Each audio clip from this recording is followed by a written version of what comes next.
Welcome to Dweller of the Dark. We are a channel honoring the yellow and blackened bones of many prominent authors. We will be digging up several obscure, strange, and forgotten authors who influenced many of the great horror, science fiction, and fantasy writers today. Comment below if you like. If you have authors that you'd like to see recognized, list them in the comments or contact our author page. Subscribe for more tales of the horrifying, obscure, strange, and forgotten.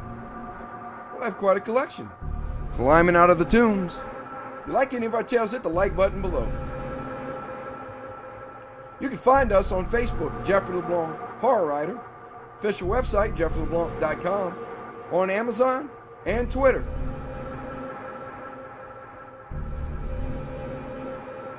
Tonight, we again introduce the great Robert Albert Bloch.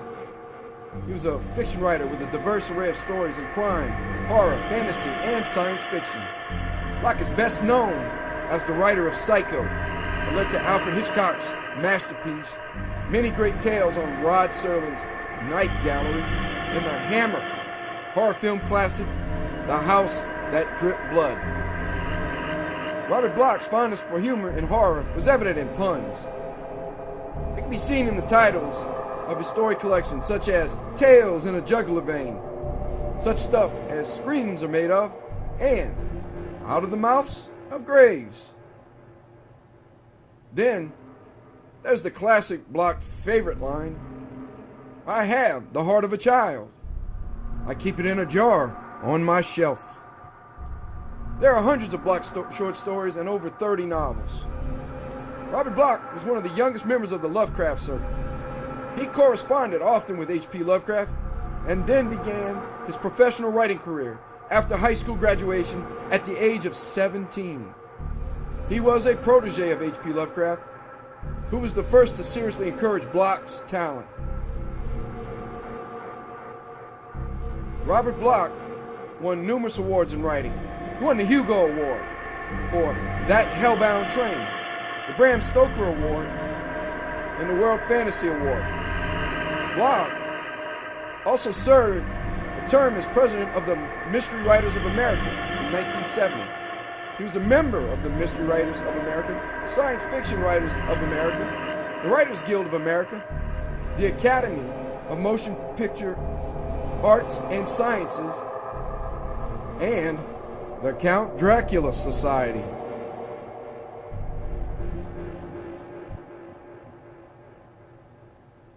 The Opener of the Way is a collection of fantasy and horror short stories written by Robert Bloch. It was first published by Arkham House and released in 1945. This was the author's first book. Stephen King listed the anthology, The Opener of the Way, as one of Arkham House's most important works. Authors Stephen Jones and Kim Newman included the collection in horror, another 100 best books, with Joel Lang noting that it demonstrated Bloch's meteoric development from faux Gothic pastiche to sour, elliptical portraits of urban damnation. Critic Don Diamasi stated that although some of the stories are crude by Bloch's later standards, there is raw power to many of them that has ensured their continued popularity. Weird Tales described the title story, The Opener of the Way, as a tremendous tale about the dread doom that overtook an archaeologist in that forgotten tomb beneath the desert sands of Egypt. Tonight, we present the title story from the anthology. An archaeologist and his son stumble onto the tomb of an ancient Egyptian god. In their reach of forbidden knowledge, they awaken ancient evil. A horrible outcome occurs when they awaken the slumbering Opener of the Way. Who is the Opener of the Way? What horrors await our intruders disturbing his tomb?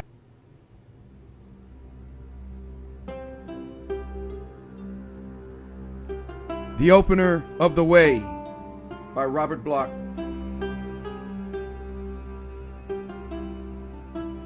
The statue of Anubis brooded over the darkness. Its blind eyes had basked in the blackness for unnumbered centuries, and the dust of ages had settled upon its stony brow. The damp air of the pit had caused its canine features to crumble, but the stone lips of the image still were curled in a snarling grin of cryptic mirth. It was almost as if the idol were alive, as if it had seen the shadowed centuries slip by, and with them the glory of Egypt and the old gods. Then indeed would it have reason to grin at the thought of ancient pomps and vain and vanished splendor. But the statue of Anubis, opener of the way, jackal-headed god of Kemeter, was not alive, and those that had bowed in worship were long dead. Death was everywhere. It haunted the shadowy tunnel where the idols stood, hidden away in the mummy cases and biting amidst the very dust of the stone floor. Death and darkness. Darkness undispelled by light these 3,000 years. Today, however, light came. It was heralded by a grating clang as the iron door at the further end of the passageway swung open on its rusted hinges, swung open for the first time in 30 centuries. Through the opening came the strange illumination of a torch and the sudden sound of voices.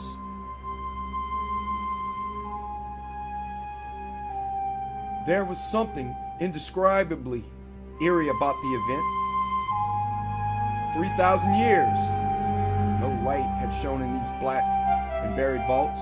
For 3,000 years, no feet had disturbed the dusty carpet of their floors. For 3,000 years, no voice had sent its sound through the ancient air.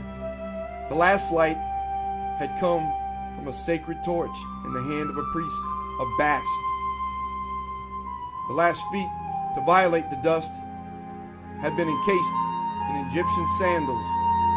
The last voice had spoken a prayer in the language of the Upper Nile. And now, an electric torch flooded the scene with sudden light.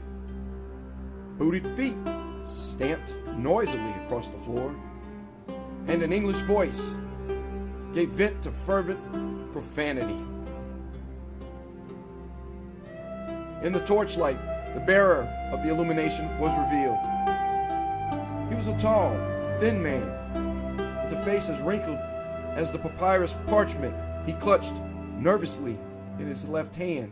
His white hair, sunken eyes, and yellowed skin gave him the aspect of an old man, but the smile upon his thin lips was full of the triumph of youth.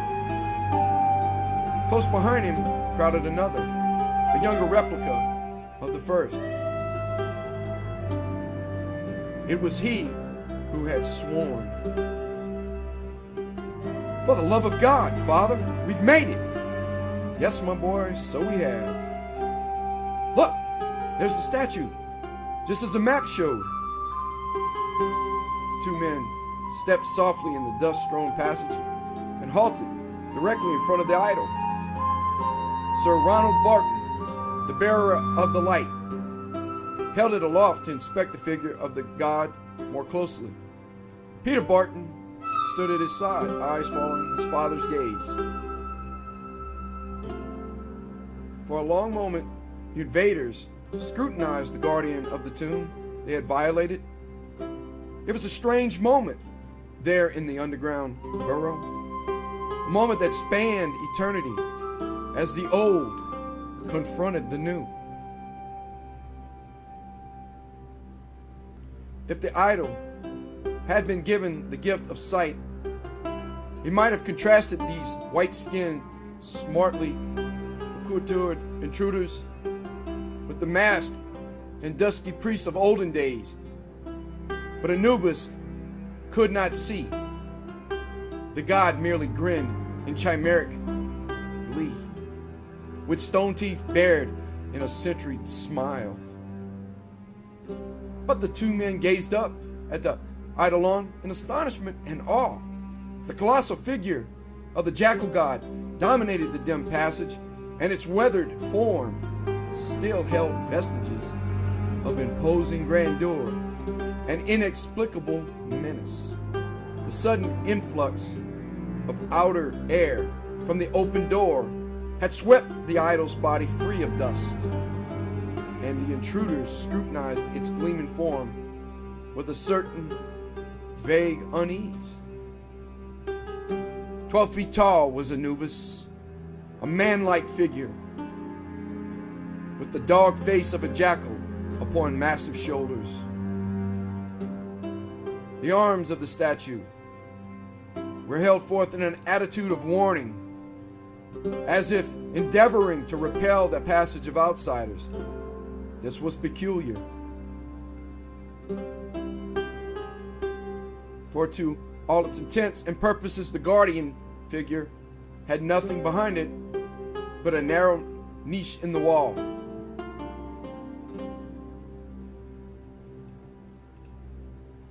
There was an air of evil suggestion about the god.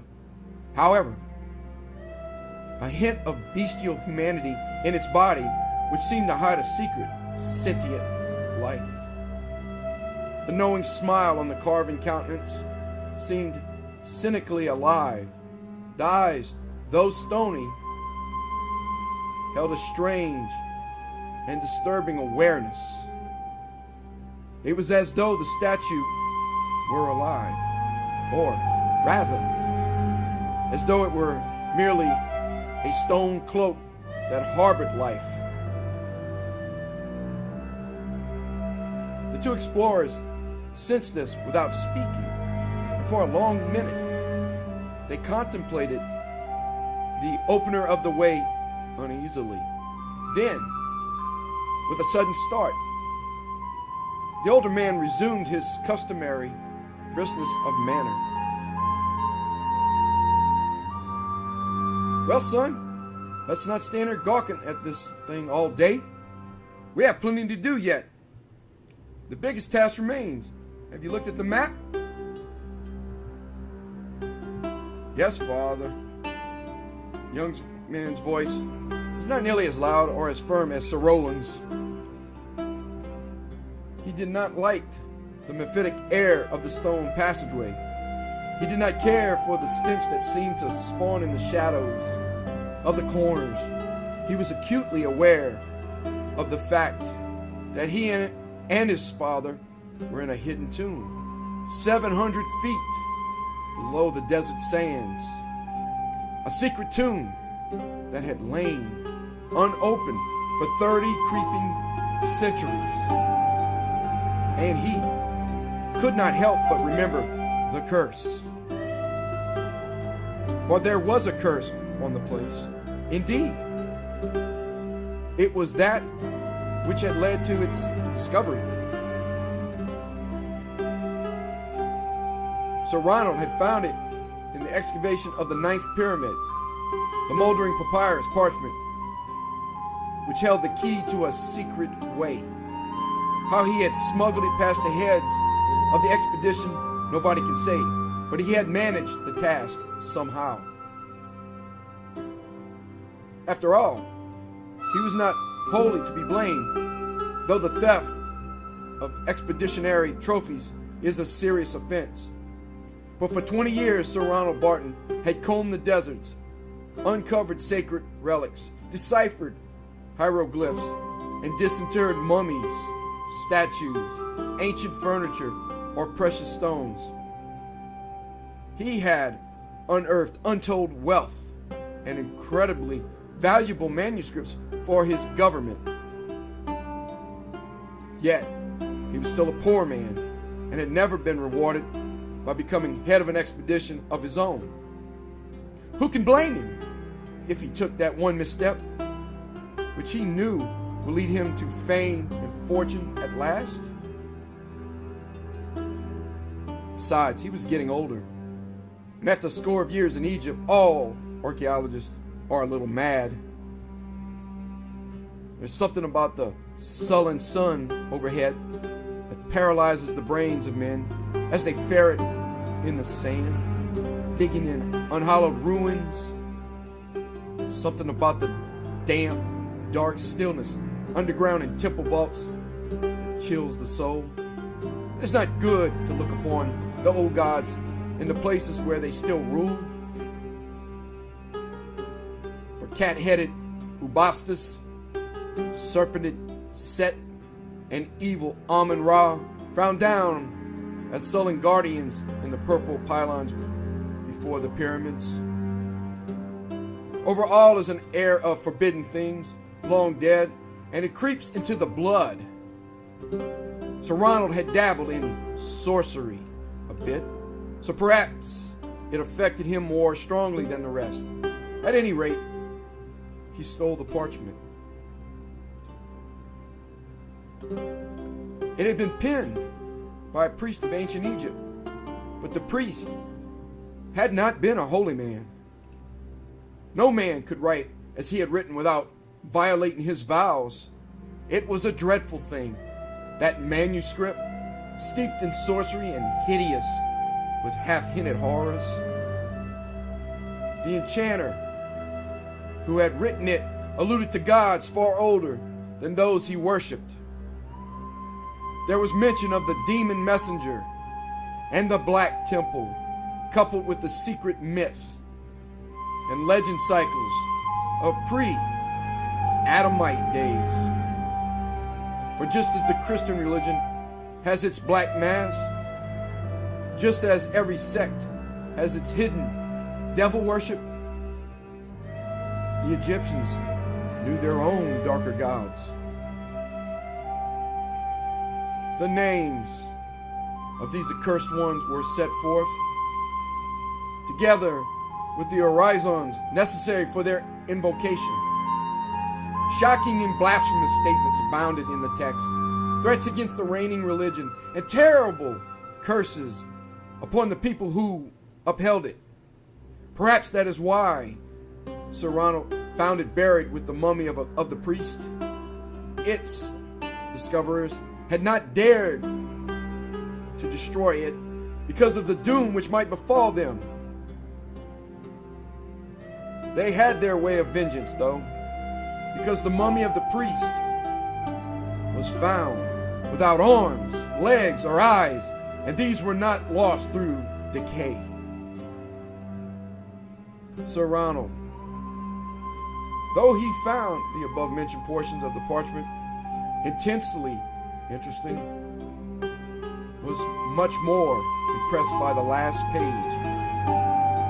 It was here that the sacrilegious one told of the tomb of his master, who ruled the dark cult of the day.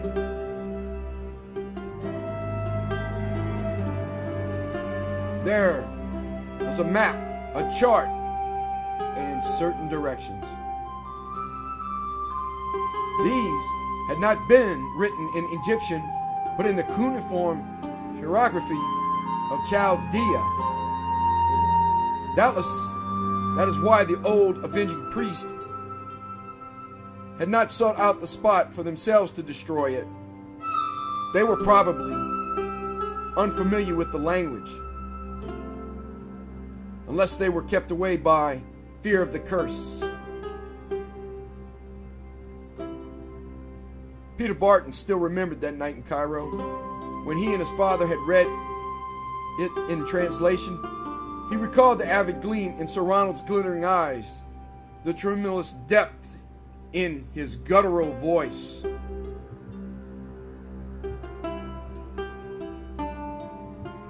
And as the maps direct, there you shall find the tomb of the master, who lies with his acolytes and all his treasure. Sir Ronald's voice nearly broke with excitement as he pronounced this last word. And at the entrance, upon the night that the dog star is ascended, Jan must give up 3 jackals upon an altar in sacrifice, and with the blood bestrew the sands about the opening.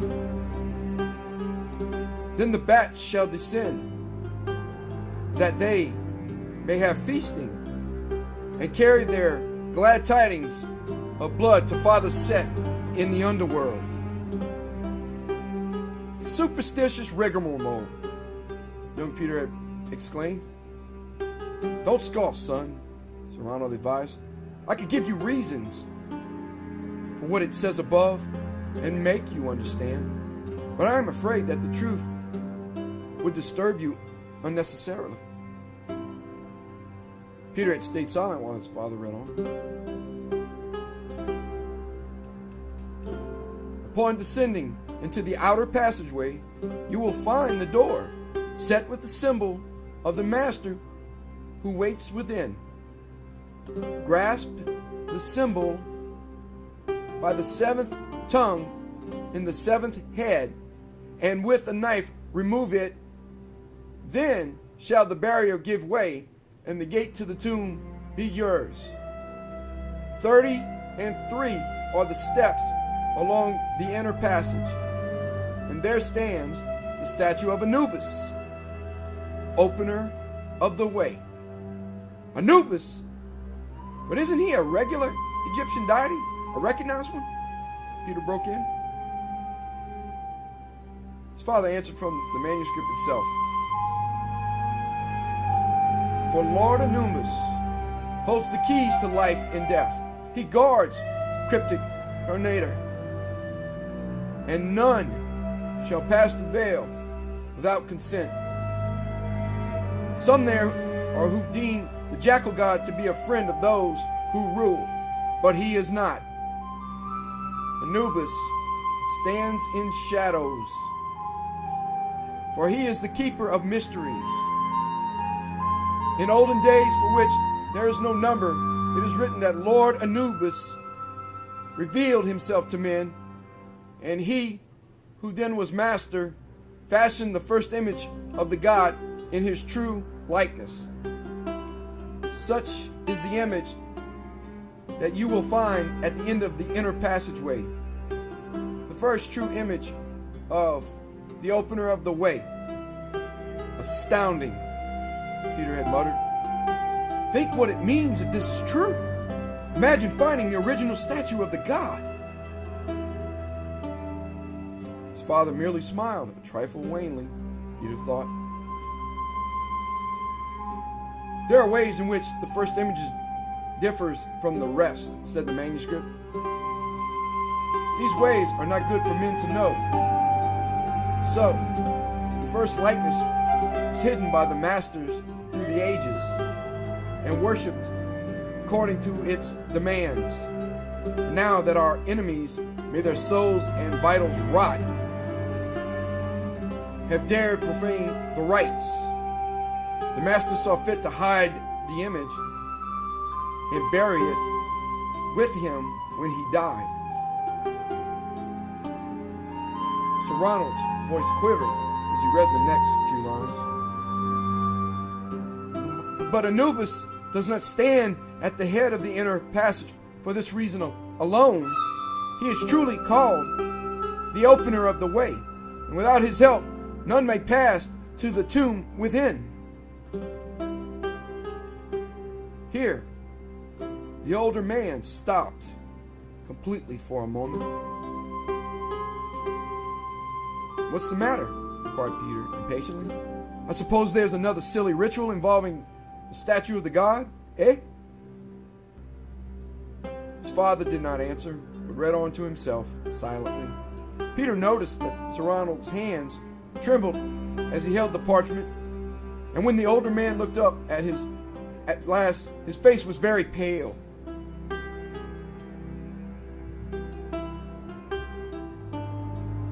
Yes, my boy, he replied huskily. That's what it is. Another silly ritual. But no need to bother about it until we get to the place itself. You mean to go there? Discover the spot? Asked the young man eagerly. I must go there, Sir Ronald's tone was constrained. He glanced again at the last portion of the parchment. But be aware, for those who do not believe shall die. Past Lord Anubis, though they may, still he shall know, and not permit of their return unto the world of men.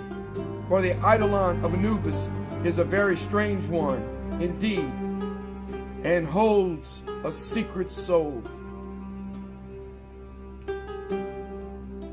The old archaeologist blurted out these last words very quickly and immediately folded up the parchment again. After that, he had deliberately turned the talk to practical affairs, as if seeking to forget what he had read. The next few weeks were spent in preparation for the trip to the south, and Sir Ronald seemed to avoid his son, except when it was necessary to converse with him on matters pertaining directly to the expeditionary affairs. But Peter had not forgotten. He wondered what it was his father had read silently, that secret ritual which would enable one to pass beyond the opener of the way. Why had his father blanched and trembled, then quickly changed the subject to saner things? Why had he guarded the parchment so closely? And just what was the nature of the curse the manuscript mentioned at the last? Peter pondered these questions a great deal, but he had gradually dispelled his stronger fears because of the necessary preoccupation with technical details which the organizing of their expedition subsequently entailed.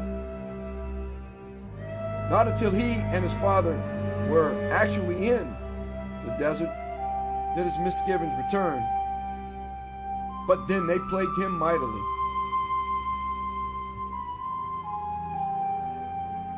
There is an air of eon-spawned antiquity about the desert, a certain aura of the ancient which makes one feel that the trivial triumphs of man are as fleeting and quickly obscured as his footprints in the shifting sand.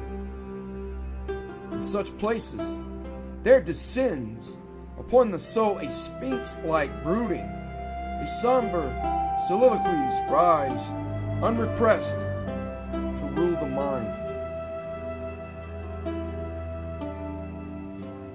Young Peter had been affected by the spell of the silent sands. He tried to remember some of the things his father had once told him concerning Egyptian sorcery and the miraculous magic of the high priest, legends of tombs and underground horrors took on a new reality here in the place of their birth.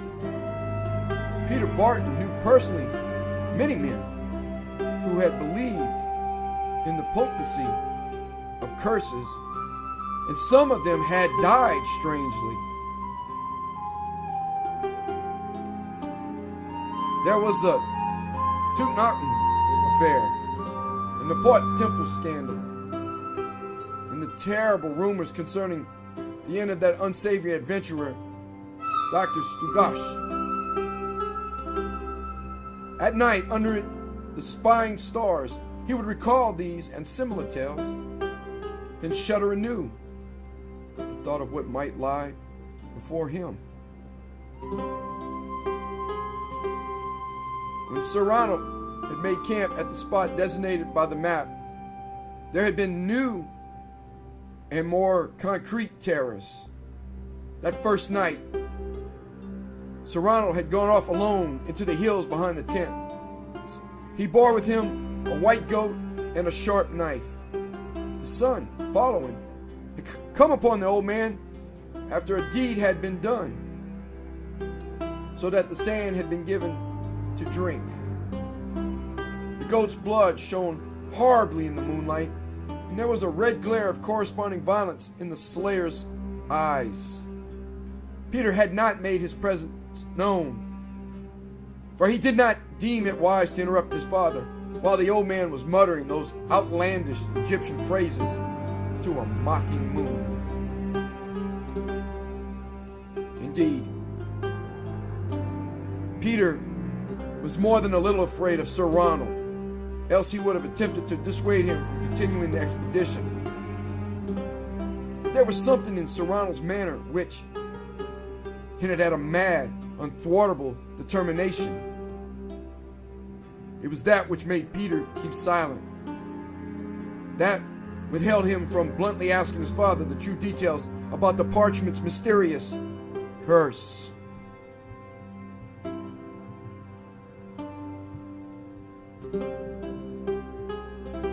The day after the peculiar incident in the Midnight Hills, Sir Ronald, after consulting certain zodiacal charts, announced that the digging would start. Carefully, eyes on the map, he measured his paces to an exact spot in the sands and ordered the men to work. By sundown, a 10-foot shaft yawned like a great wound in the earth, and excited natives proclaimed the presence of a door beneath.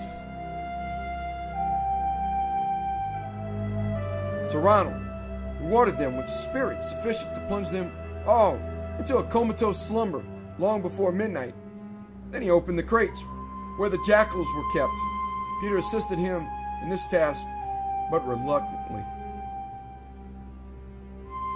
For Peter, remembering the instructions in the parchment, knew why his father had taken 3 beasts along, knew why he had withheld digging until a night when Canis was ascended, realized too that the stupor sleep of the men was by no means accidental. The manuscript specified that the blood of 3 jackals should be spilled in accordance with the old rites of propitiation. So, Sir Ronald took the creatures over to a spot among the stones before the excavation, and Peter watched silently from afar. He saw a gleaming blade rise and descend thrice in the mad moonlight, heard 3 keening cries well out in the desert air, and the wind bore its scented baptism of blood. Then, with uncanny swiftness, there came a rustling from above, and the moon was blotted out by a brood of bats. Their beating wings coursed cloud-like over its phosphorescent face, and with eager squeaking, the charnel swarm descended to batten on the bloody bodies of the beast.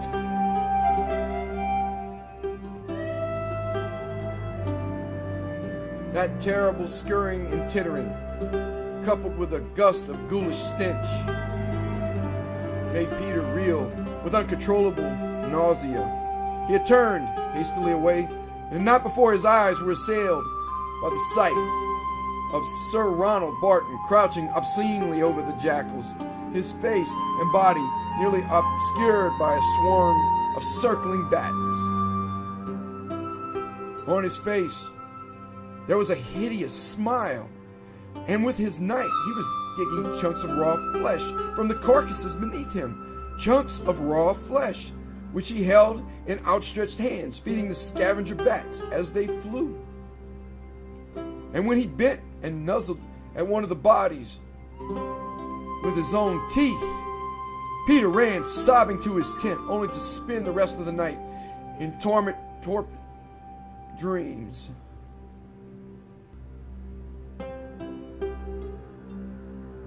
The next morning, he noticed that his father's lips were unnaturally red. That day they had descended to the outer door. Neither Peter nor his father spoke of what had occurred the previous night, and the men ascribed their sleep to the spirits alone. Evidently, Sir Ronald had disposed of the flesh remnants and bones of his victims before retiring, for there was now naught visible around the stones of the opening, and the terrible clinging odor of decay might very well be ascribed to the noisome emanations of the pit below. By this time, Peter, who whose nerves were near the breaking point, was too much afraid of his father to demur when ordered to descend to the floor of the excavation. Undoubtedly, the elder man was in the grip of a severe aberration, but Peter, who really loved his father, thought it advisable not to provoke him by refusing to obey. He did not like the idea of going down into that chasm, for the seeping smell was distressingly repulsive. But the stench below was 1,000 times more bearable than the sight of the door through which it had slithered.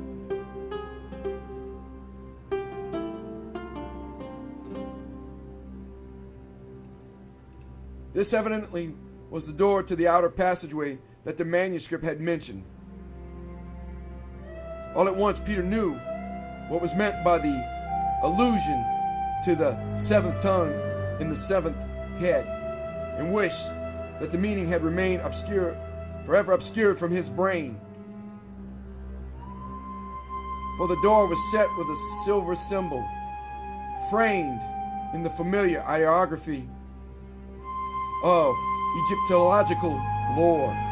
The central symbol consisted of the heads of the 7 principal Egyptian gods: Osiris, Isis, Ra, Bast, Thoth, Set, and Anubis.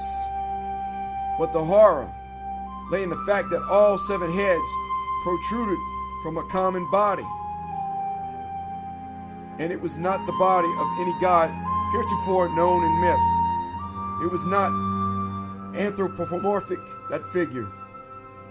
It held nothing that ate of human form.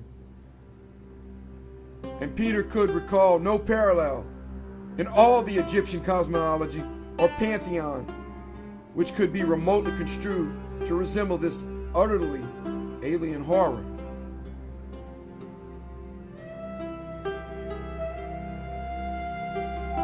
The chaotic vibrancy it induced cannot be ascribed to anything which may be put into words.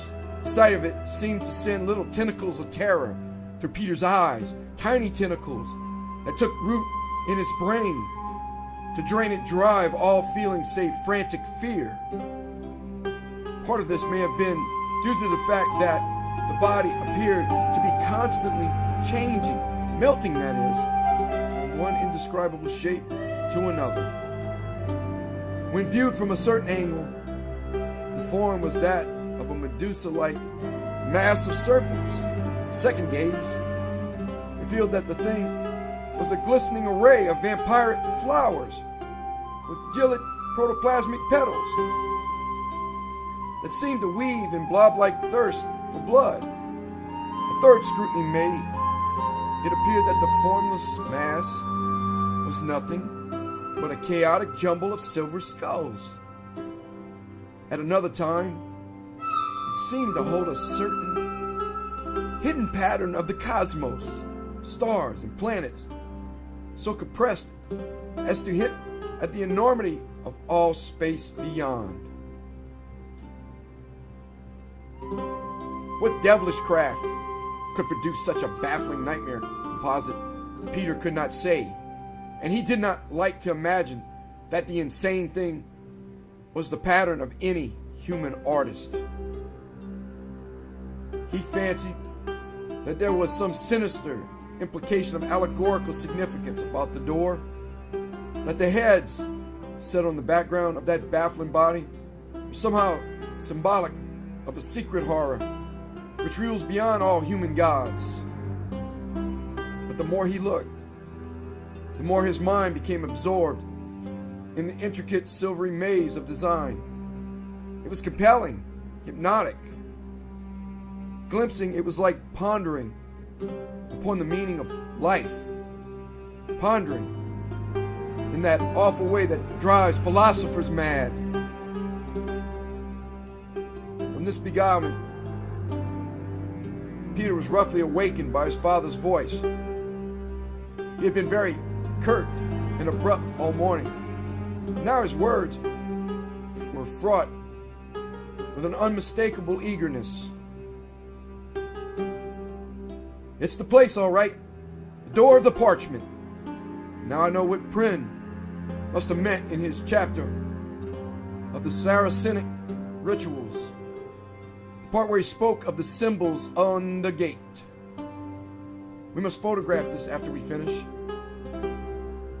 I hope we can move it later if the natives don't object. There was a hidden relish in his words, which Peter disliked and almost feared. He became suddenly aware of how little he really knew about his father and his secret studies of recent years. Recalled reluctantly certain guarded tomes he had glimpsed in the library at Cairo, and last night his father had been out there with the bats, like some mad old priest. Did he really believe such nonsense? Or did he know it was the truth? Now, the old man's voice was triumphant. I have the knife. Stand back. With fearful, fascinated eyes, Peter saw his father insert the tip of the knife under the seventh head, that of Anubis. Steel, grated on silver, then the latter gave. As the dog-like head slowly turned, as though actuated by a hidden pivot, the door swung open with a brazen clangor that echoed and re-echoed through the musty depths beyond. And musty those depths proved to be. A noxious, acrid scent burst forth from its long imprisonment, a charnel fetor. It was not the nature of spice-laden miasma common to most tombs. Rather, it held the concentrated essence of death itself. Mildewed bones, putrefied flesh, and crumbled dust.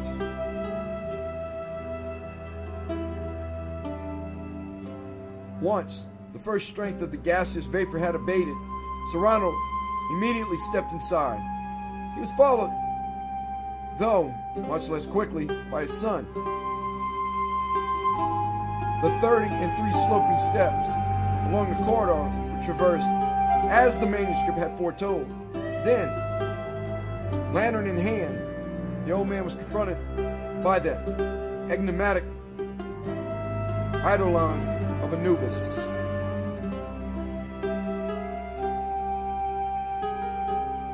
After that first dismaying scrutiny, during which Peter had uneasily recalled these memories of preceding incidents, Sir Ronk interrupted his son's reverie and spoke. He whispered there, before the giant statue of the god that seemed to frown down upon the puniness of men with baleful, conscious eyes. Some trick of the lantern light seemed to change the contours of that stone countenance. Its chiseled grin was transformed into a gloating leer of mirthless menace. Yet the grim apprehension this aroused in Peter was soon overpowered by more accurate fright when he heard his father's words. Listen, boy.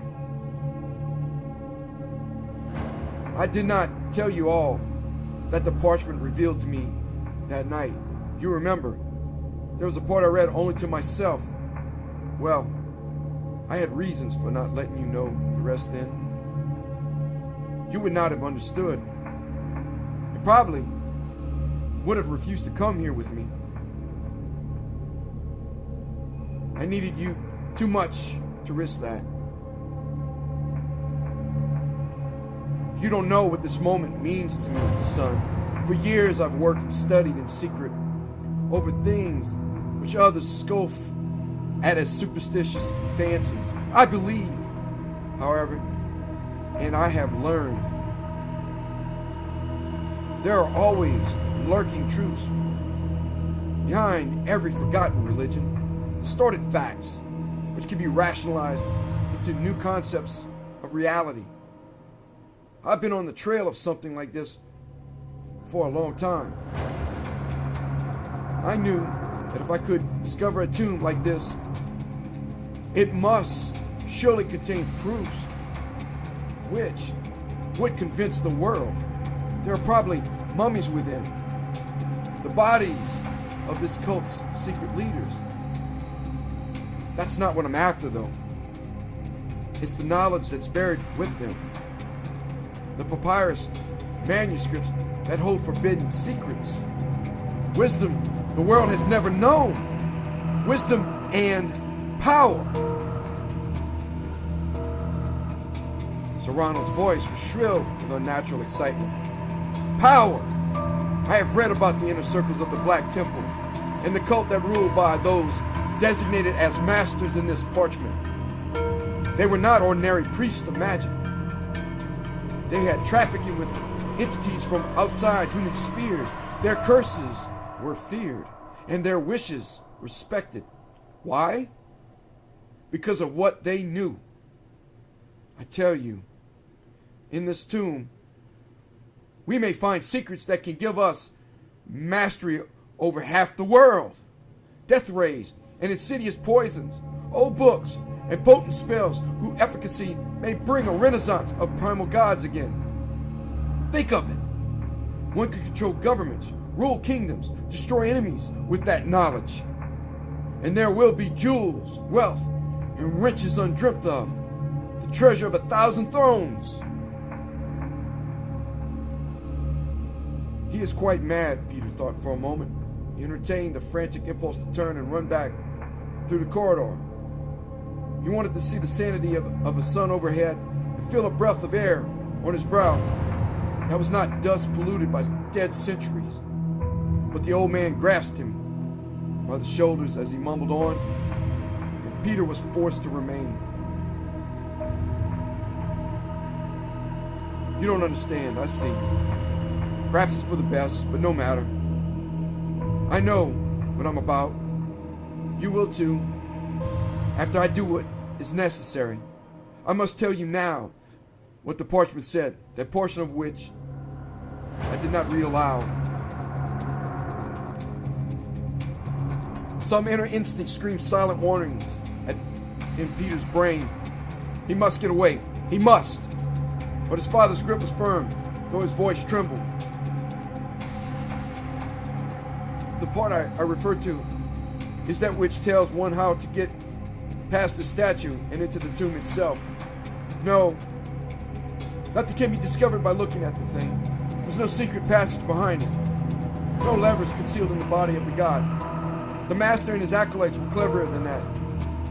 Mechanical means are of no avail. There's only one way to enter into the tomb beyond, and that is through the body of the god itself. Peter gazed again into the mask-like countenance of Anubis. The jackal face was contorted in cunning comprehension. It wasn't a trick of the light. His father hurried on. That sounds queer, but it's the truth. You remember what the parchment said about the statue being the first one, different from the rest? How it emphasized the fact that Anubis is the opener of the way and hinted at its secret soul. Well, the next lines explain that.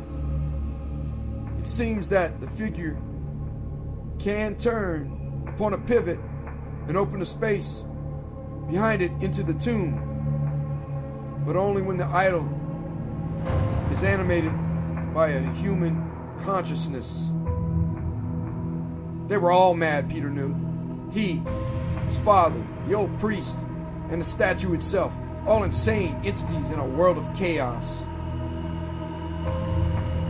That means only one thing. I must hypnotize myself by gazing at the god.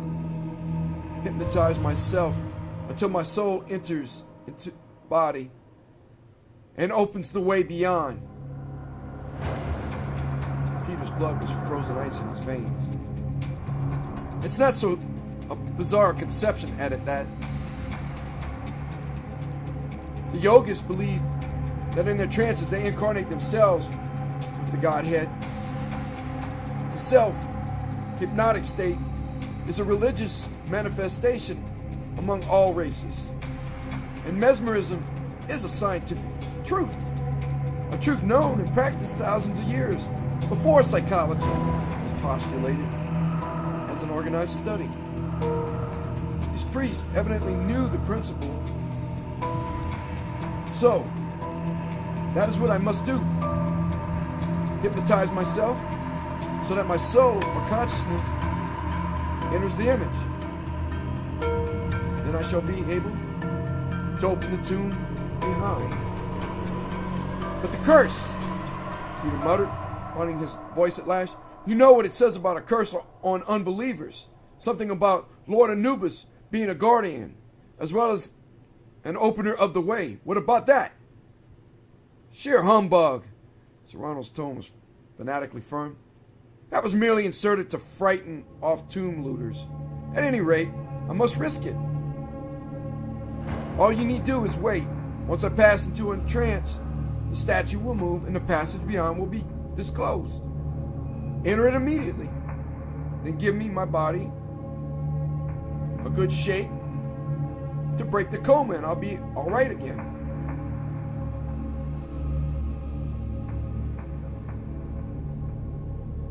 There was in his father's words an authority which could not be denied. So Peter held the lantern aloft and allowed its beams to play over the face of Anubis. He stood in silence while his father focused his gaze upon the jackal eyes, those stony, staring eyes that had so disturbed them, with hints of a secret life. It was a terrible tableau.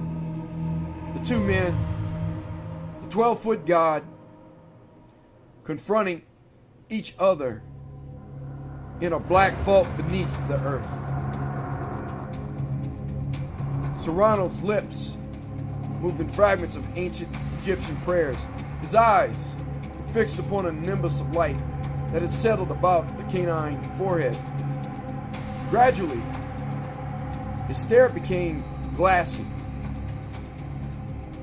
Nictation ceased, and the pupils glowed with a peculiar nyctaloptic fire. The man's body sagged visibly, as if it were being vampirically drained of all life. Then, to Peter's horror, a pallor overspread his father's face, and he sank down silently upon the stone floor. But his eyes never left those of the idol.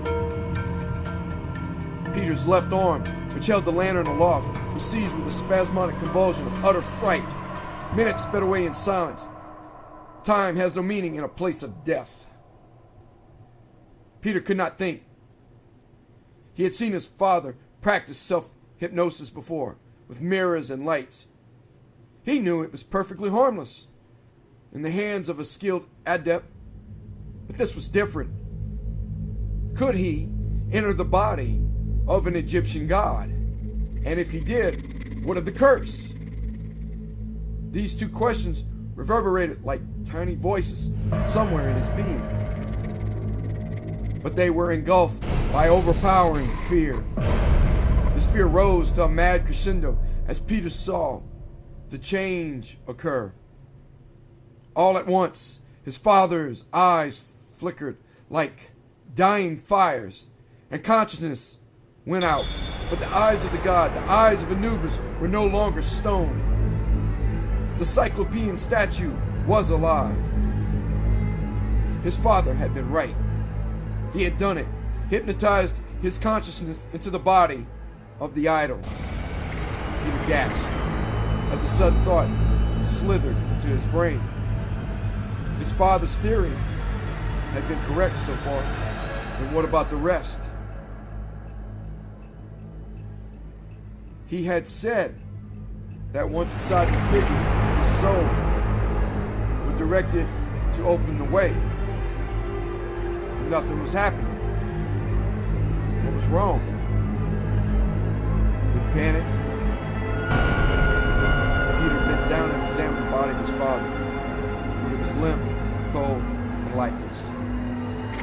Ronald was dead. Forbidden. He remembered the part of the warning. Those who do not believe shall die. Ask, Lord Anubis, though they may, still we shall know, and not permit of their return unto the world of men. For the eidolon of Anubis is strange indeed, and holds a secret soul. A secret soul, Peter, terror throbbing in his temples, raised the lantern aloft and looked once more into the god's face. Again, he saw the stony, snarling mask of Anubis held living eyes. They glittered bestially, knowingly, evilly. And Peter, seeing them, went berserk. He could not think. All he knew was that his father was dead and that this statue had somehow killed him and come alive. So, Peter Barton suddenly rushed forward, screaming hoarsely, and began to beat upon the stone idol with futile fist. His bleeding, lacerated knuckles clawed at the cold legs, but Anubis did not stir. Yet his eyes still held their awful life. The man cursed in sheer delirium, babbling in a tortured voice as he started to climb up to that mocking face. He must know what lay behind that gaze, see the tiling, and destroy its unnatural life. As he climbed, he sobbed his father's name in agony.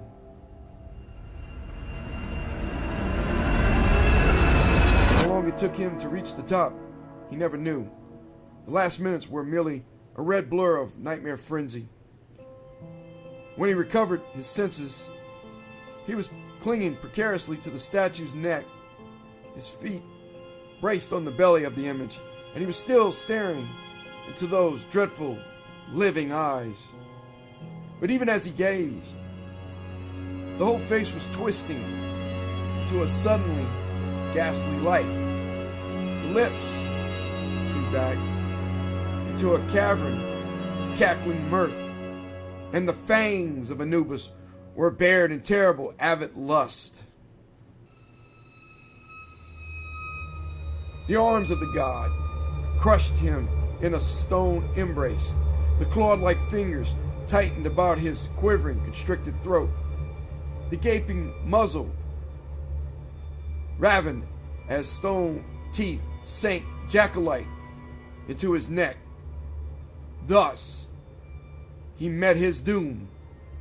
But it was a welcome doom after that final moment of revelation.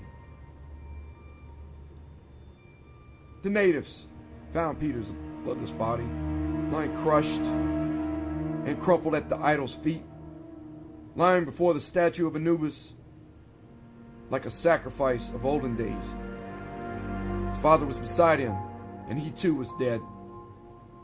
They did not linger there in the forbidden, forgotten fastness of that ancient crypt, nor attempt to enter into the tomb behind. Instead, they reclosed the doors and returned home. There they said that the old and young Effendi had killed themselves. And that is not surprising. There were really no other indications for them to go by. The statue of Anubis stood once more, serene in the shadows, still grimly guarding the secret vaults beyond. And there was no longer any hint of life in its eyes.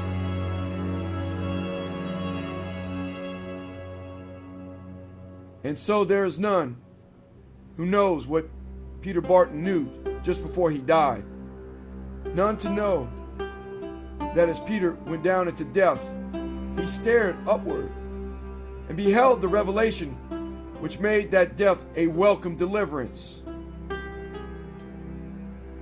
For Peter learned what animated the body of the god, knew what lived within its dreadful, distorted way, knew what was being forced to kill him.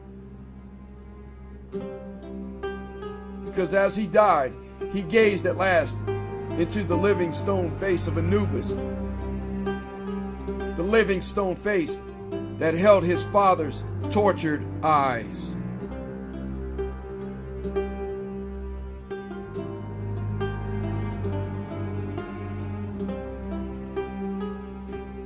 Thank you for listening. Have a good night.